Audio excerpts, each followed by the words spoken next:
Bonjour à toutes et à tous. Bienvenue à cet atelier de notre série Midi Parents, un moment de partage et d'apprentissage destiné à vous outiller en tant que parents engagés et bénévoles au sein de notre communauté francophone.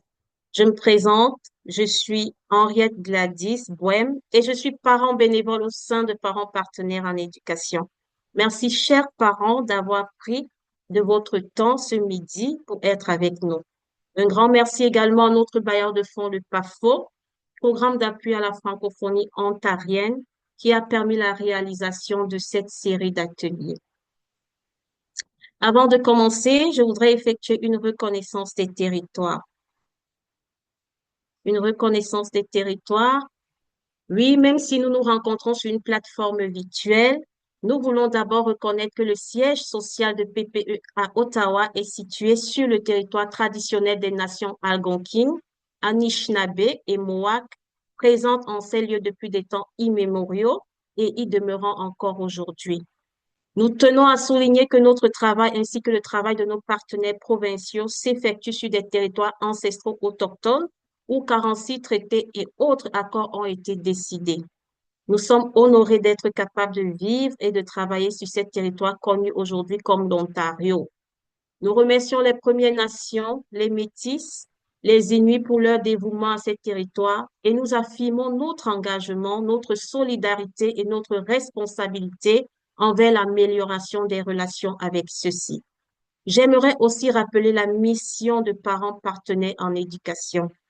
En tant que réseau de parents engagés, notre rôle est de soutenir les parents en leur offrant des ressources et des outils pratiques pour les accompagner dans leurs défis. Les ateliers offerts visent alors à renforcer les compétences, à créer les espaces d'échange enrichissants entre les parents. Alors aujourd'hui, nous abordons un sujet qui nous tient particulièrement à cœur, celui du bilinguisme. Et surtout, comment nous pouvons, en tant que parents, transmettre cet atout unique à nos enfants. En effet, le bilinguisme est bien plus qu'une compétence linguistique, c'est une porte d'entrée de nouvelles perspectives, un outil de différenciation. Pour découvrir comment nos enfants peuvent se démarquer et saisir toutes les opportunités qu'offre le Canada, nous avons le privilège d'accueillir Fatou Diallo, fondatrice de la firme Ton Succès Consulting. Fatou Diallo est une professionnelle passionnée par le développement des compétences en leadership et la valorisation du bilinguisme comme levier de différenciation et d'opportunité. Avec une expertise en transformation et en mentoring, elle s'engage à inspirer et outiller les jeunes et leurs familles pour bâtir un avenir prometteur. Pour illustrer les propos de Fatou, nous accueillerons aussi le témoignage de Léo Cardinal qui nous parlera de sa réalité familiale où plusieurs langues et cultures coexistent et aussi quelle richesse ses enfants tirent d'être bilingues français-anglais. Léo nous parlera aussi des stratégies qu'il a mis en place en famille pour encourager l'usage de ces deux langues. Sans plus tarder donc, je cède la parole à nos invités. Fatou, à vous la parole. Merci beaucoup, Henriette. Bonjour tout le monde. J'espère que tout le monde va bien. Bonjour. Je vais partager mon écran. Est-ce qu'il y a des parents anglophones dans la salle? Non? OK. Donc, on va faire la présentation en français uniquement dans ce cas-là. Donnez-moi une minute. Je cherche juste comment partager mon écran et je suis à vous. Page.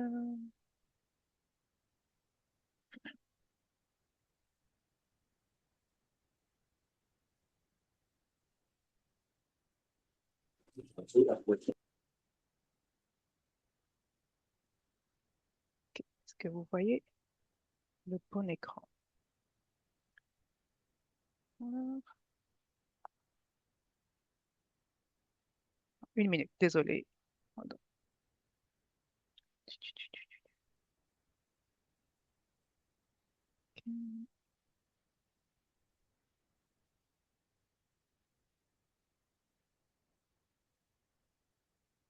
OK. Est-ce Excusez-moi, c'est un peu lent aujourd'hui.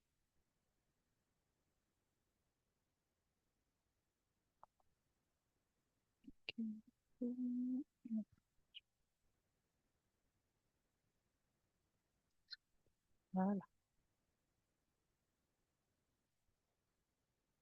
Là, vous devriez voir juste la présentation. Est-ce que c'est le cas?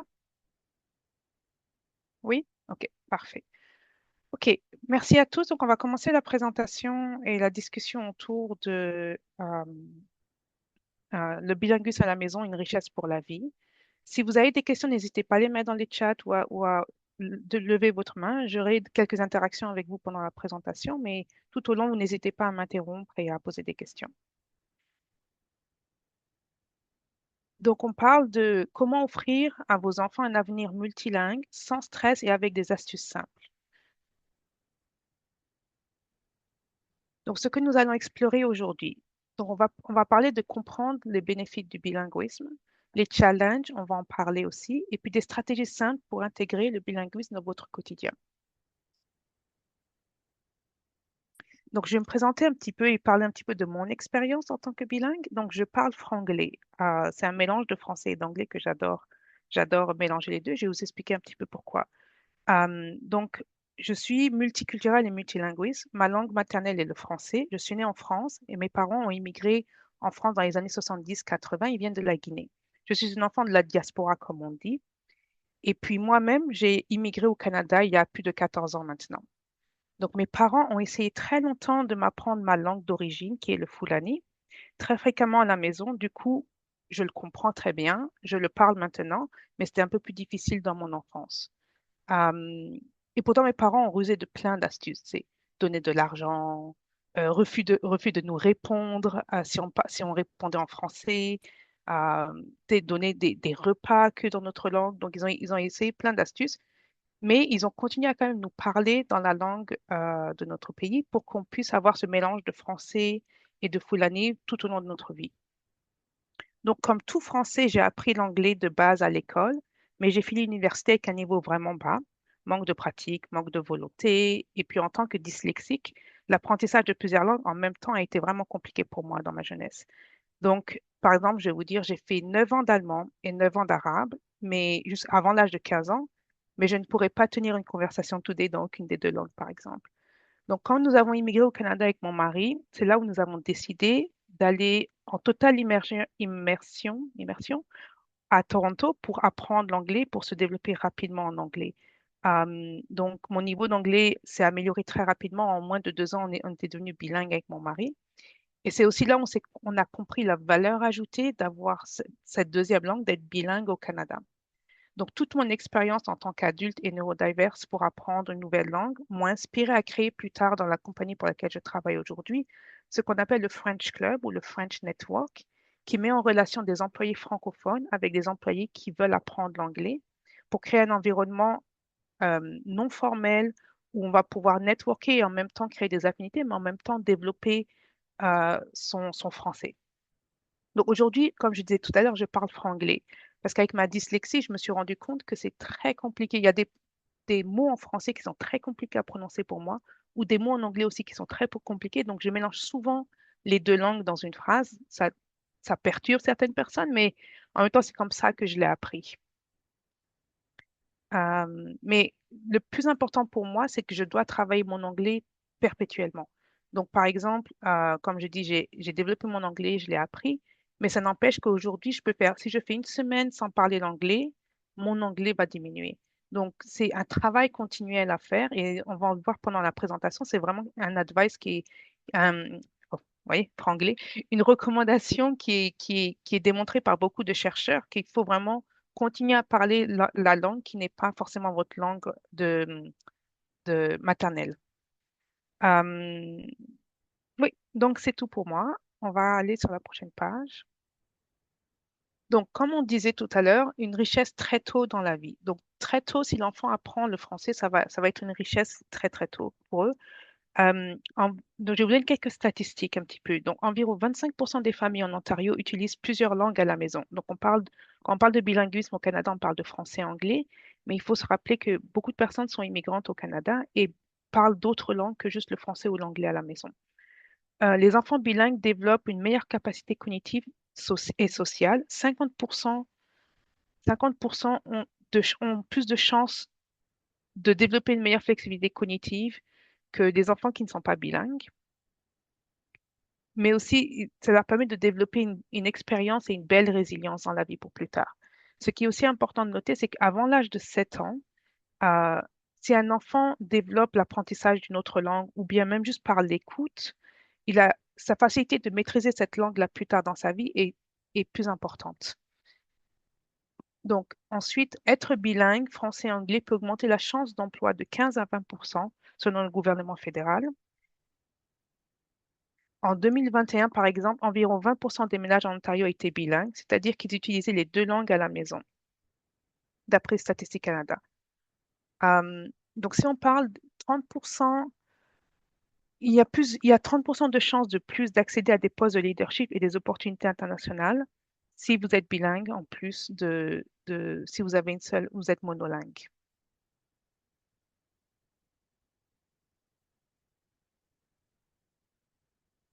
Donc, c'est une richesse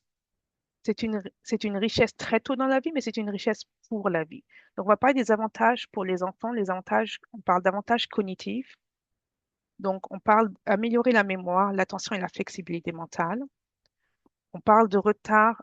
Ça retarde l'apparition des maladies neurodégénératrices. Ça a été récemment publié dans plusieurs recherches que ça a démontré la connexion entre quelqu'un qui était bilingue et les retardements au niveau des maladies neurogénératrices comme Alzheimer ou d'autres maladies de ce genre.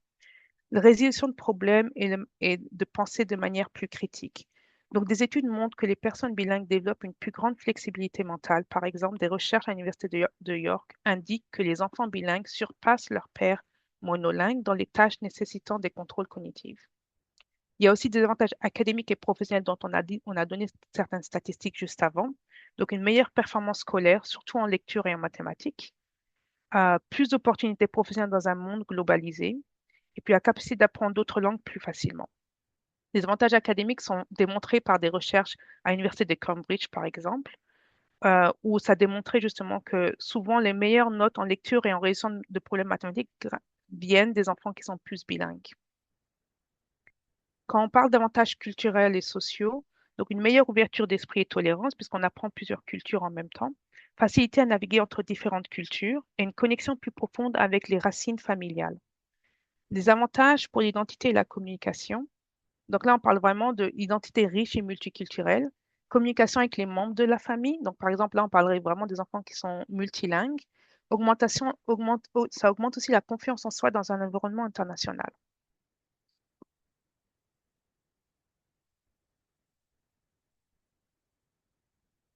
Donc, pourquoi c'est important de l'apprendre quand on est enfant? Parce qu'il y a des défis quand on est adulte. Donc, apprendre une nouvelle langue quand on est adulte ramène quelques défis en tant qu'adulte. Donc, on parle de plasticité cérébrale réduite. Les recherches neurosciences suggèrent que la plasticité, oh my God, voilà un exemple d'un mot que j'arrive pas à prononcer en français, cérébrale diminue avec l'âge, rendant l'apprentissage linguistique plus difficile pour les adultes par rapport aux enfants. Aussi, un problème de temps au niveau de l'apprentissage et puis le déclin cognitif lié à l'âge.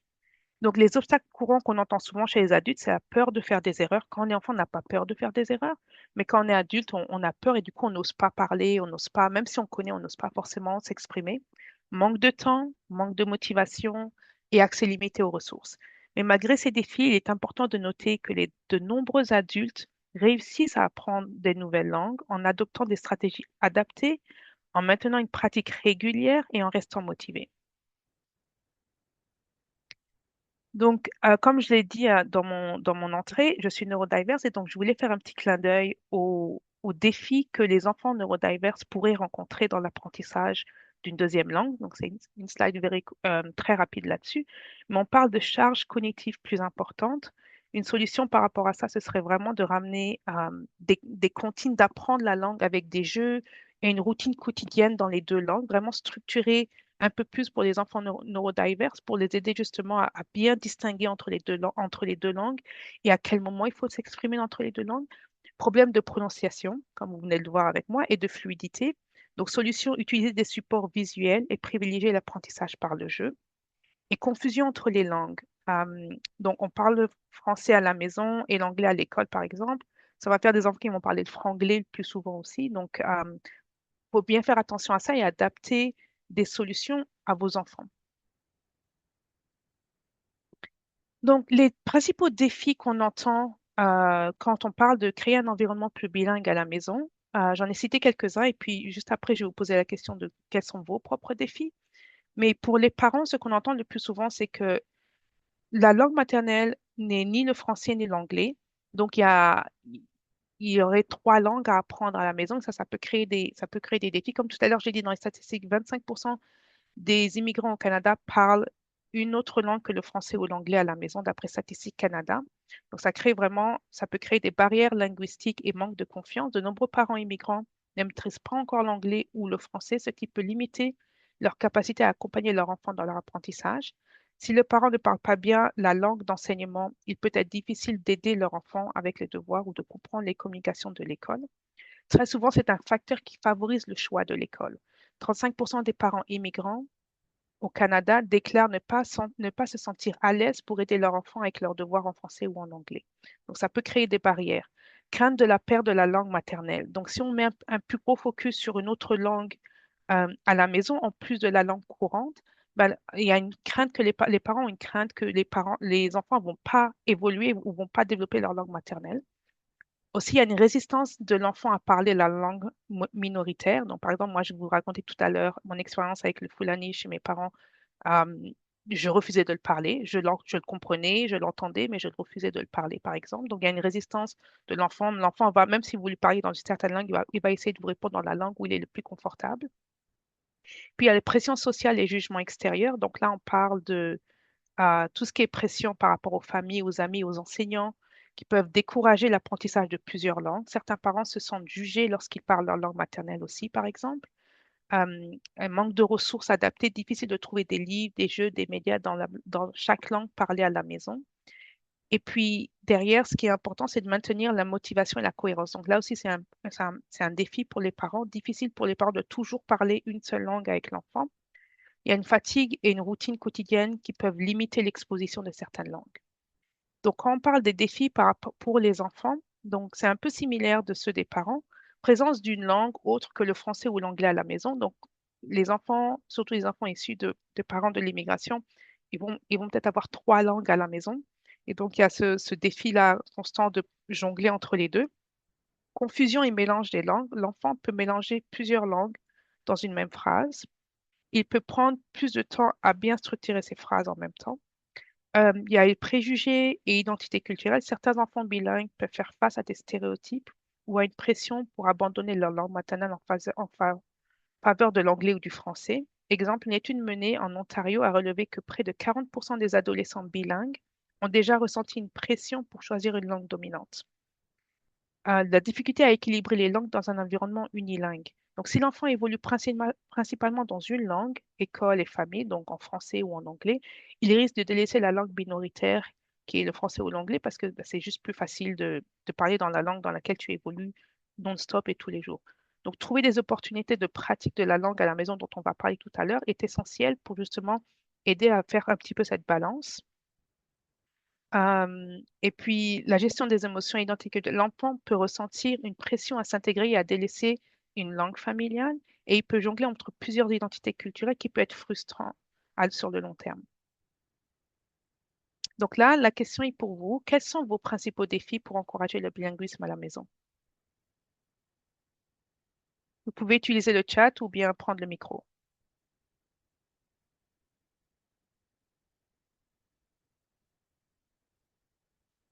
Je ne vois pas le chat, Henriette ou Julie, si l'une d'entre vous peut monitorer ça pour moi.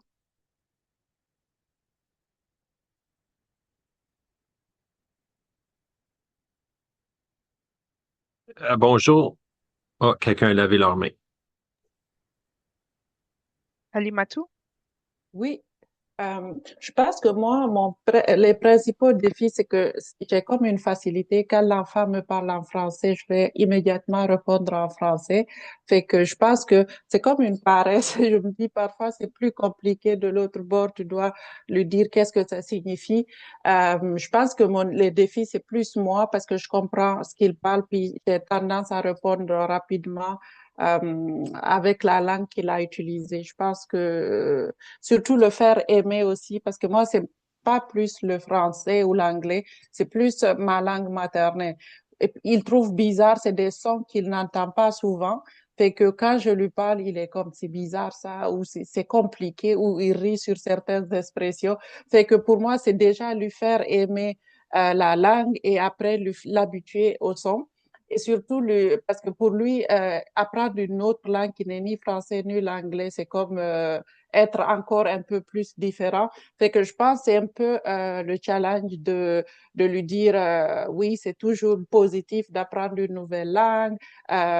Donc, je pense que c'est un peu le défi, plein de petits défis partout qui font que c'est un peu compliqué. Mhm. Merci Alima d'avoir partagé tes défis. Et oui, c'est des défis que beaucoup de parents rencontrent, exactement. Euh, allez-y, Clotilde.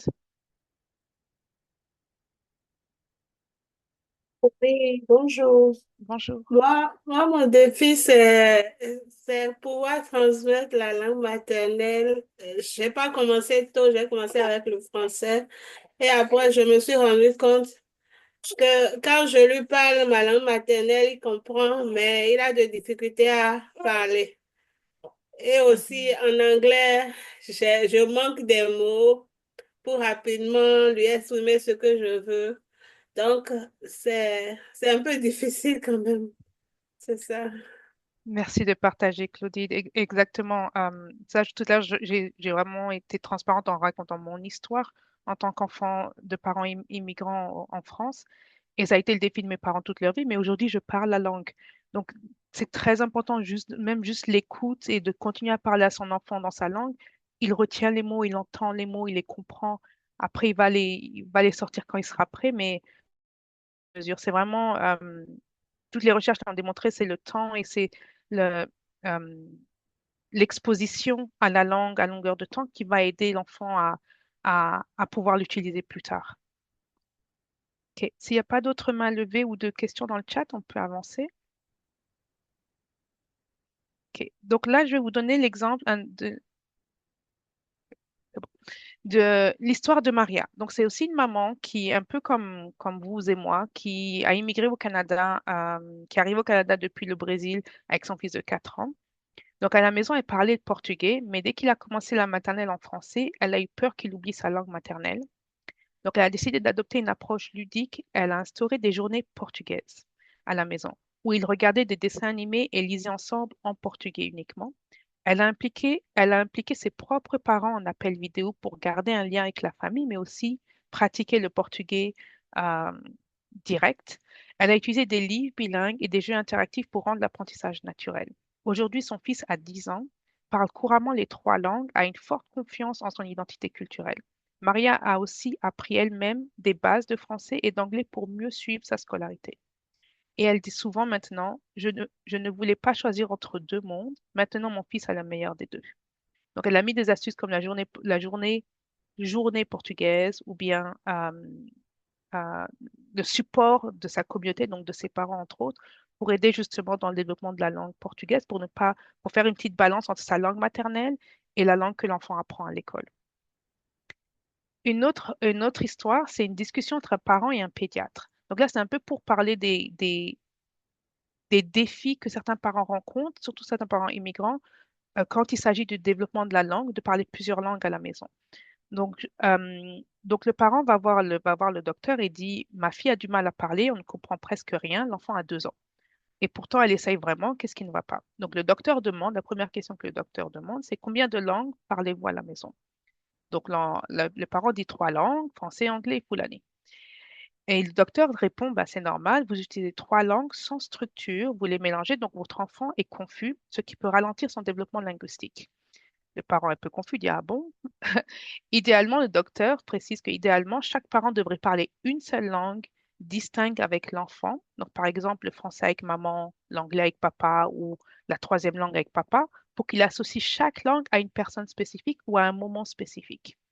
Le parent, encore un peu confus, se pose la question, est-ce que vraiment c'est ça? Est-ce que c'est vraiment c'est le problème? Ou est-ce qu'il y a quelque chose d'autre qui ne va pas? Le docteur dit que l'enfant n'a pas de problème de développement à 2 ans, c'est vraiment un problème de structure et de langage. Pourtant, 2 ans plus tard, l'enfant a été diagnostiqué comme avec un retard linguistique non lié à son environnement familial, mais à une neurodiversité propre. Donc, cette histoire-là nous rappelle que oui, les bons conseils, c'est de structurer l'apprentissage de l'enfant, et on va le voir dans les astuces que je vais donner plus tard. Mais aussi, derrière, il faut, en tant que parent, suivre son instinct. Et si votre enfant ne parle pas bien avant l'âge de 4 ans ou avant l'âge de 5 ans, c'est très important de faire un suivi, de regarder si est-ce que c'est un problème par rapport à toutes les langues qu'on mélange à la maison ou est-ce qu'il y a un problème sous-jacent derrière. Donc maintenant, on va parler des astuces.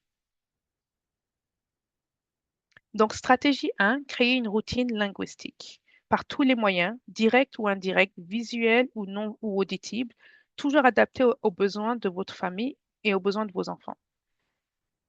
Que vous soyez confortable ou non dans la deuxième langue ou la troisième langue, que vous voulez que votre enfant maîtrise plus tard, nous parlerons aussi des utilisations de votre communauté autour de vous, comment diversifier un petit peu tout ça. Donc, l'astuce 1 par rapport à la stratégie 1. Donc, c'est développer l'écoute pour un apprentissage inconscient. Donc, ça ne veut pas dire que le parent n'a même pas besoin d'intervenir dans cette astuce 1. C'est vraiment de créer une routine linguistique, donner un environnement où l'enfant va entendre la langue, anglais ou français, en permanence à la maison. Même juste un peu, vous pourrez avoir l'utilisation des mots, comme l'utilisation de supports médias comme la télé, la radio, les tablettes, les jeux vidéo, l'ordinateur, l'audiobook.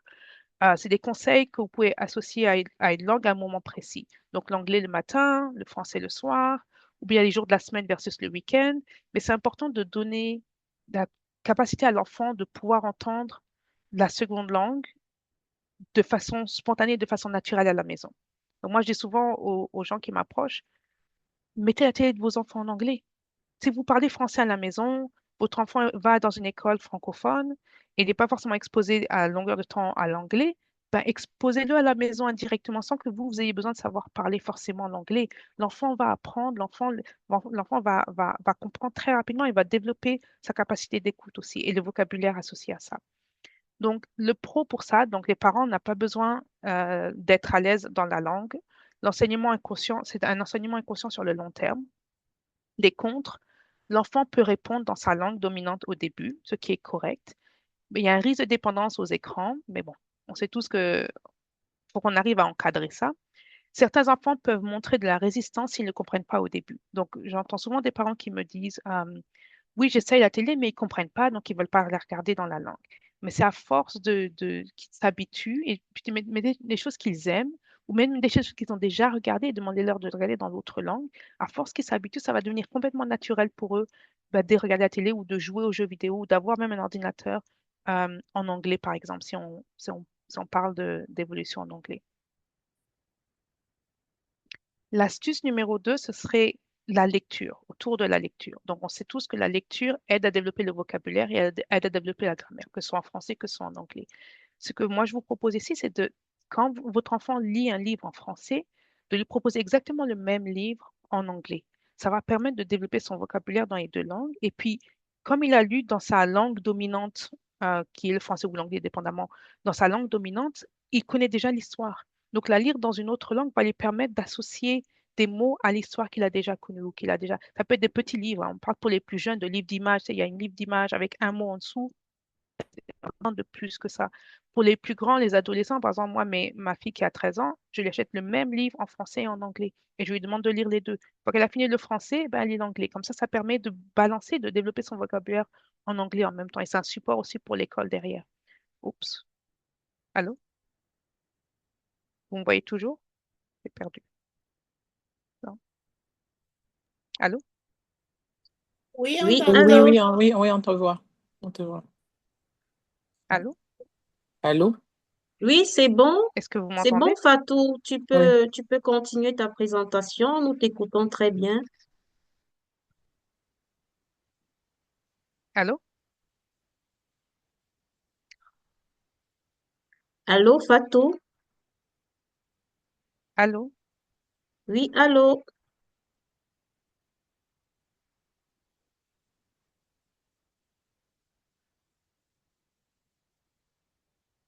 Oh, ok, vous m'entendez?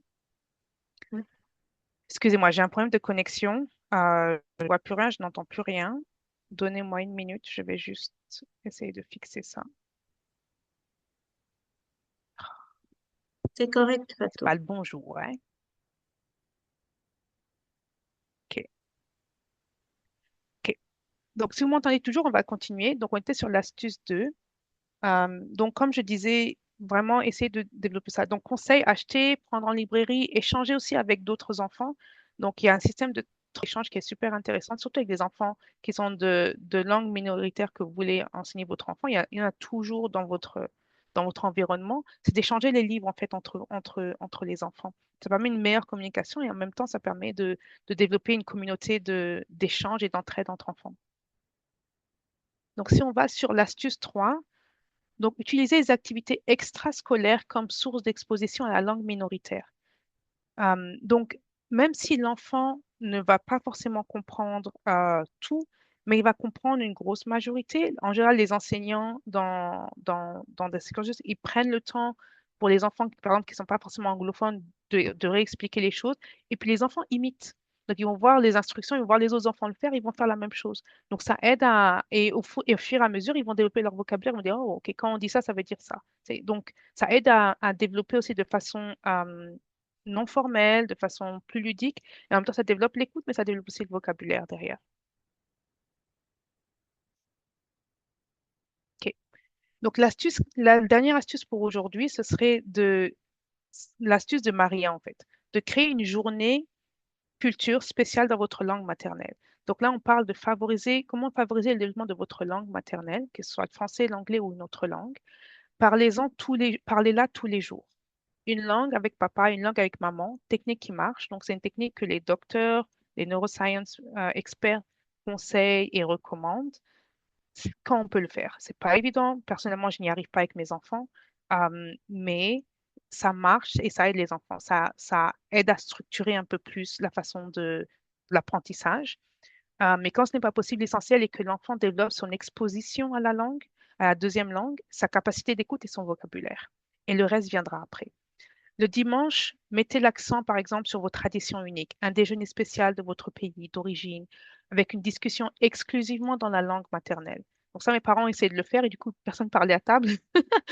Mais c'est possible, ça marche. Moi, j'essaie de faire ça avec mes enfants et ça marche. Même si ça les fait rire d'entendre leur accent, ça les fait rire de prononcer ou de parler dans ma langue maternelle, mais en même temps, ça permet de développer ça au fur et à mesure. Et éviter les moqueries. Éviter les moqueries sur la prononciation, sur l'accent. Éviter de corriger l'enfant directement. Vous pouvez le corriger en répétant de la bonne façon, mais pas forcément en disant, attends, je vais te corriger, tu dis pas la bonne chose là. Évitez ça, comme ça l'enfant n'a pas peur de faire des erreurs. Tu sais, en tant qu'adulte, on a peur de faire des erreurs. Mais les enfants, en général, ils n'ont pas forcément cette peur-là. Mais ils la développent à fur et à mesure d'entendre les moqueries et tout. Donc, évitez ça pour que l'enfant, justement, s'entraîne et y va. Donc, il y a aussi d'autres astuces qui sont associées à ça. On parle de renforcement monétaire. Je donne 5 dollars si tu parles toute la journée telle langue, ou bien des systèmes de récompense aussi qui marchent plus ou moins. Donc, il faut vraiment adapter ce qui peut marcher par rapport à vos enfants et par rapport à votre famille. Mais j'aime beaucoup l'idée d'avoir une journée ou un moment dédié à une certaine langue. Donc, ça peut être le vendredi en anglais. Par exemple, c'est ce que j'avais instauré dans mon ancienne équipe.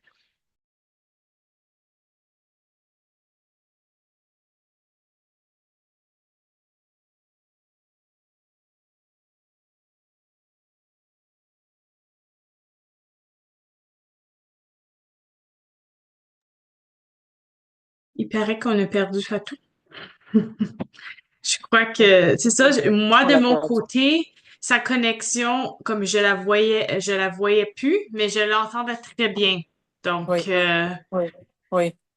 Et là, on mais, l'a perdu parce qu'elle avait des enjeux de connexion, c'est ce qu'elle disait. ah, oui. Mais ce que je propose à ce point-ci, parce que je suis consciente qu'elle était en train de faire un peu les astuces, puis qu'elle était en mesure de partager le mot là, à Léo, qui était pour nous partager son témoignage.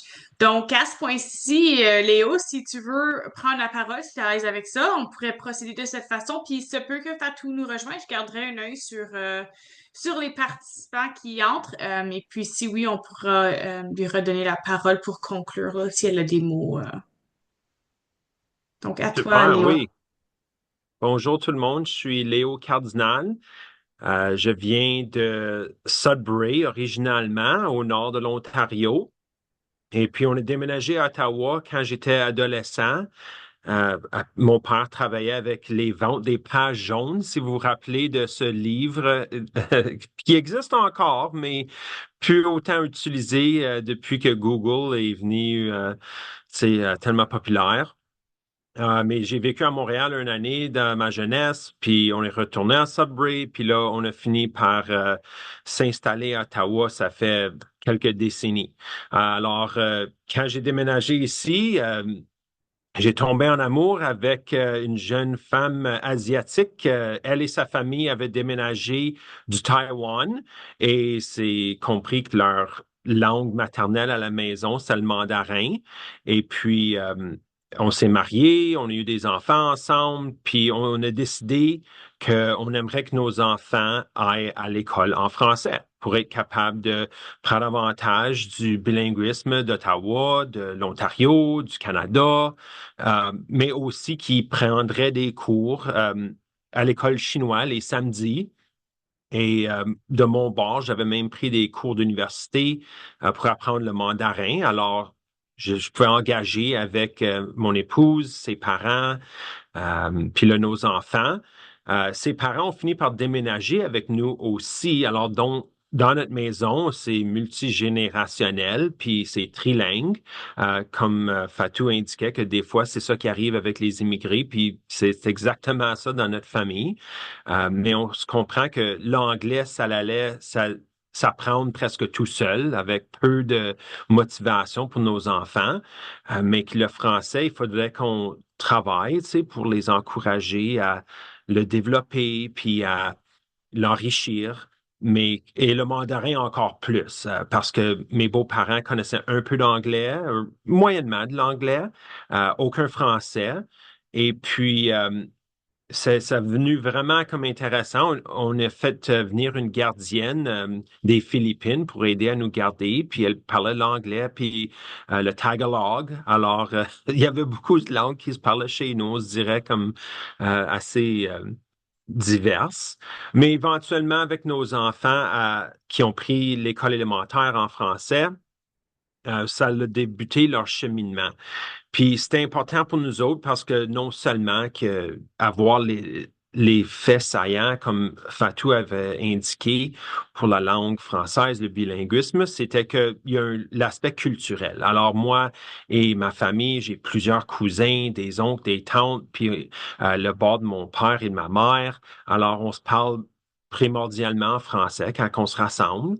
Et quand j'étais avec mes parents, on se parle en français, ma sœur, puis je voulais pas que, tu sais, mes enfants se sentent obligés à parler en anglais. Je suis assez chanceux que mon épouse a pris son école d'immersion à Ottawa parce qu'elle a déménagé quand elle avait 5 ans. Alors, elle a pris l'immersion, puis elle est pas complètement comme bilingue en français, mais elle peut bien comprendre, elle peut s'exprimer de façon comme intermédiaire. Alors, c'est quelque chose qu'on voulait vraiment pousser. Et avec les avantages, comme Fatou indiquait, de parler comme différentes langues, ce qu'on a remarqué avec leur école, c'était qu'ils pouvaient être acceptés socialement par leur père. Puis on trouve qu'il y avait certains enfants à leur école qui parlent pas d'anglais ou ils parlent pas de français ou ils parlent comme une variété de différents niveaux. Puis quand nos enfants sont habiles en français et en anglais, ben ça les rend plus socialement fluides, oui, qui peuvent avoir plus d'amis, être acceptés par plus de personnes.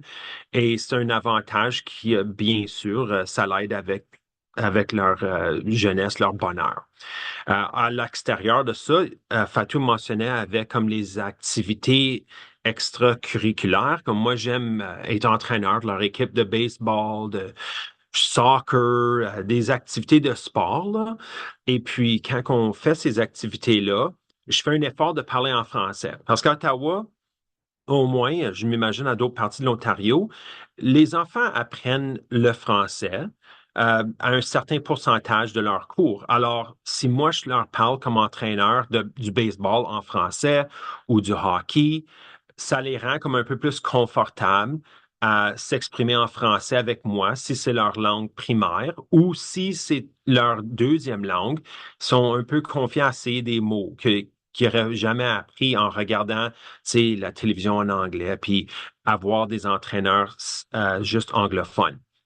À part de ça aussi, des fois, il y a un avantage stratégique quand l'autre équipe ne comprenne pas le français. Puis on peut se dire comme, OK, on aimerait cette stratégie ici où toi, fais certain de voler le deuxième but quand le lanceur, il lance la balle. Puis là, c'est drôle parce que d'autres équipes, les enfants vont être comme, on comprend le français. Puis là, je suis comme, parfait, je veux vous encourager tous à parler le français. Puis là, je regarde à mes jeunes, vous voyez, c'est pas juste nous autres, là. Alors, c'est des bons moments comme ça. Euh, mes enfants, ils ont 18 ans, ma fille. Excusez, elle a 19 ans, mon fils a 17 ans, puis j'ai un plus jeune, un enfant surprise, comme on dit, qui a 13 ans.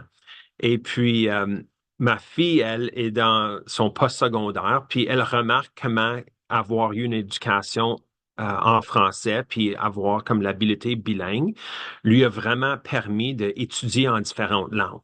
Alors, elle peut aller à la cité collégiale ou elle peut appliquer à l'Université Laurentienne Ottawa, à Sudbury, pardon.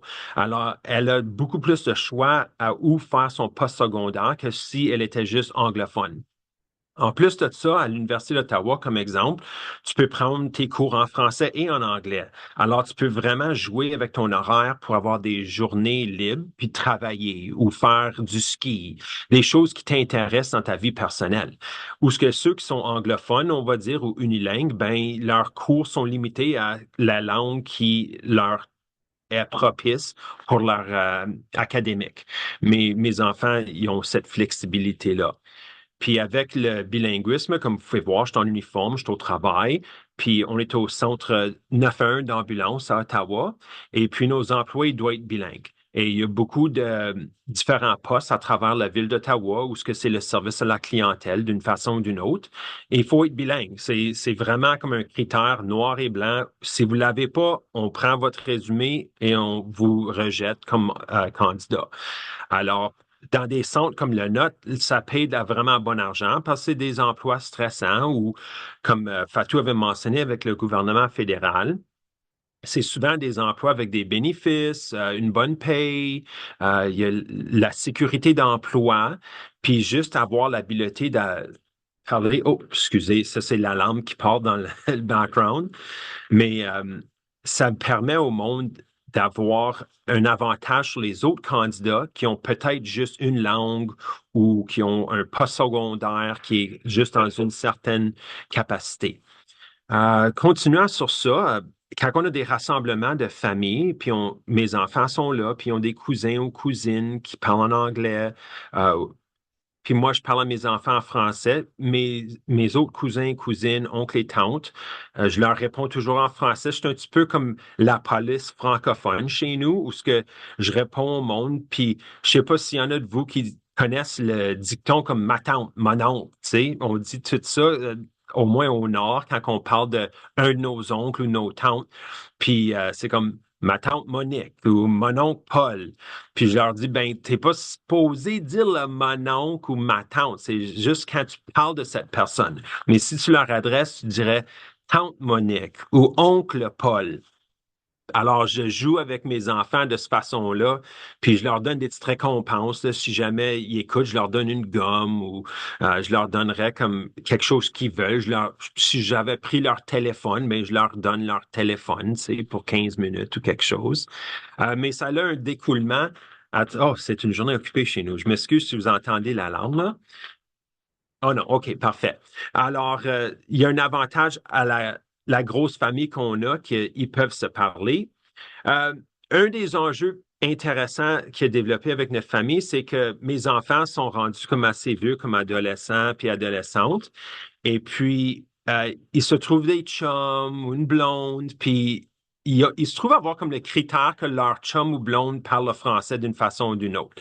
Parce que là, s'ils les amènent chez nous, puis on se trouve à parler anglais, même mon épouse, elle va être comme, écoute, c'est pas mal plate là, que tu amènes un anglophone ici, puis qu'on ne peut pas s'exprimer en français, il faut qu'on se force à parler en anglais tout le temps. Alors, c'est pas leur premier chum puis blonde où ce que mes enfants ils les ont amenés à la maison. Ils ont appris pas mal vite que ça limitait les conversations ou leur partenaire se sentait exclus des conversations parce que nous autres, c'est naturel de juste parler en français chez nous. Alors, tu sais, quand ils cassent avec leur blonde ou leur chum, ben là, ils m'ont dit en secret, ben, tu sais, je cherche quelqu'un qui parle français maintenant, juste pour qu'on se sente plus confortable, puis cette personne se sent pas comme si on le fait par exprès. Puis ça, c'était comme un gros win pour moi, là, tu sais, où ce que, comme parent, t'es comme, all right, j'ai été capable de, c'est influencer mes jeunes sans nécessairement leur dire que j'aime cette personne ou j'aime pas la personne, juste en comme une sorte d'influence indirecte. Mais je peux dire, quand Fatou avait demandé la question en temps de les défis qu'on observe quand on a du monde à parler en français à la maison, les médias sociaux sont problématiques parce que les TikTok, je sais pas, les Snapchat, tout ça, c'est souvent en anglais. C'est les choses les plus populaires, on se comprend. Mais mon fils, lui, il fait un peu plus un effort d'écouter la musique francophone, comme moi, quand je fais du jogging, comme exemple, où je mets un petit euh, speaker portatif, puis je joue la musique quand on fait des sports, ben, j'ai toujours un petit peu de chanson là-dedans, tu sais, comme Sur ma route par Black M ou C'est la vie par un autre artiste, des différentes chansons qui sont du fun. Puis quand il y avait les danses à l'école, la danse d'Halloween à l'école élémentaire de mes enfants, je me faisais toujours le DJ. Je me portais bénévole d'être le DJ, puis j'aidais toujours à inclure beaucoup de musique francophone qui était amusante. Comme ça, les enfants réalisaient que c'est pas juste comme Notre place, puis des chansons francophones comme Mon drapeau, qui a des affaires plus amusantes. Alors, à travers les années, comme Fatou avait dit, il faut trouver des façons de le faire amusant, faire des jeux, de surprendre les jeunes que c'est pas juste des affaires académiques, cognitives, pour l'emploi, que ça, c'est plus comme à long terme, à travers toute la vie, mais que immédiatement, on peut s'amuser. Si tu écoutes certains bandes dessinées, comme exemple, tu mets ça en français pour comme je sais pas, 15 minutes, tu changes en l'anglais. Alors, des fois, comme dire à un enfant de lire le même livre deux fois, j'ai l'ai assez chez moi aussi avec Le robot sauvage ou Wild Robot, il a fait fureur un petit peu au cinéma, mais on l'avait lu quelques années passées en français et en anglais, mais j'ai perdu l'intérêt comme à mon plus jeune. Alors, je me suis dit, ben, la prochaine fois, on va mettre un film de Disney ou quelque chose, on va écouter le premier 15 minutes en anglais, on va changer en français, puis là, on va continuer à changer la langue. Puis ça, on a trouvé que ça a bien fonctionné. Parce que pour ceux qui vont à des activités sportives, si l'hymne national du Canada, ils chantent à peu près un tiers en anglais, chantent le deuxième tiers en français, puis là, ils finissent avec l'anglais. Alors, juste pour démontrer comment que le bilinguisme, c'est déjà comme inclus dans beaucoup des aspects sociaux. Alors, merci pour votre temps. J'espère que j'ai été capable de vous dire un petit peu de mon expérience, puis les trucs, puis les défis, puis comment les surmonter, puis que ça a touché un petit peu dans votre vie. Merci beaucoup, Léo. Merci beaucoup, Léo, pour ton expérience. Merci d'avoir partagé avec nous. Alors, je vois que Fatou est revenu parmi nous. Je suis de retour. Vous Ah, m'entendez bien là? Oui, nous Excusez-moi, j'ai eu un t'entendons. problème de réseau. Euh, D'accord. je vais Tu juste peux repartager mon continuer. écran. Je vais finir vite fait. C'est la conclusion de toutes les façons. Et D'accord, puis, merci. on va aller. Je m'étais arrêtée à l'astuce 4. Je ne sais pas si vous l'aviez vu ou pas, mais en gros, je redonnais l'exemple de Maria et je vous proposais d'un peu inculquer la même chose. Faire une journée spéciale ou un moment spécial où c'est dans la langue, associé à un repas, associé à une discussion autour de la langue et demander aux enfants de parler cette langue-là.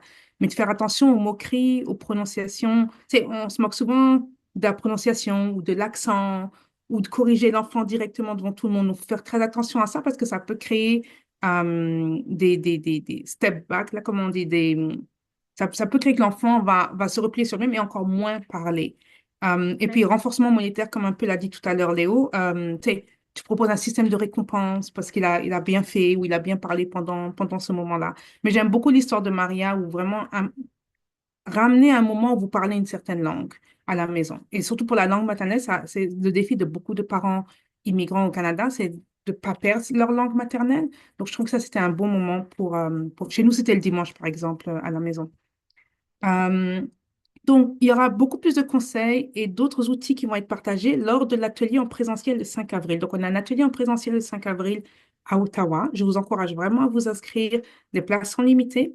Et là, on va parler vraiment plus concrètement des conseils. On va les mettre en pratique. On va parler d'outils. On va les mettre en pratique pour vraiment vous aider à développer un environnement plus bilingue à la maison. Et sinon, je vous propose un défi, si vous ne pouvez pas venir le 5 avril. Donc là, on a parlé de 4 astuces. La présentation vous sera présentée après, vous sera distribuée après. Le 24 avril, ce sera la dernière séance de discussion autour du bilinguisme. Et ce que j'aimerais, c'est qu'en fait, les parents viennent et partagent ce qu'ils ont mis en place, des défis, partager avec d'autres parents, qu'est-ce qui marche pas, pourquoi. Et donc là, les 4 astuces qu'on a proposées, je vous propose d'en prendre deux des quatre et de les mettre en pratique pour les 2 prochains mois. Qu'est-ce que ça va donner? Même si c'est juste une seule, mettez au moins une en pratique et regardez l'évolution, mesurez votre niveau maintenant au niveau famille, au niveau enfant. Et puis regardez dans 2 mois, je sais pas, on est combien, le 18 avril, juste avant la session, et venez nous parler de votre expérience. Qu'est-ce que vous avez pu mettre en place? Qu'est-ce que vous n'avez pas pu? Pourquoi? Qu'est-ce que ça a donné? Et puis les autres parents aussi vont venir partager leur propre expérience. Et donc, on va pouvoir apprendre les uns des autres comme ça.